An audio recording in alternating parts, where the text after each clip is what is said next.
ॲटलंटोॲक्सियल dislocation.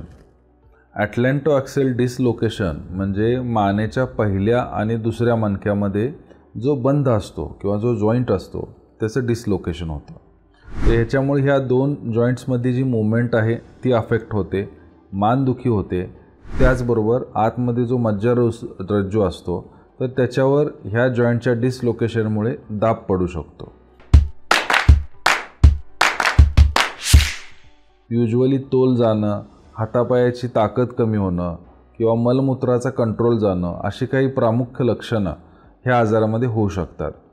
अशा केसेसमध्ये शस्त्रक्रिया करणं गरजेचं असतं की ज्याच्यामध्ये पहिल्या आणि दुसऱ्या म्हणजेच ॲटलास आणि ॲक्सिस हे जे दोन जॉईंट्स किंवा व्हर्टिब्रे असतात तर ह्याच्यामध्ये जॉईंट्स हे स्क्रू टाकून फिक्स केले जातात.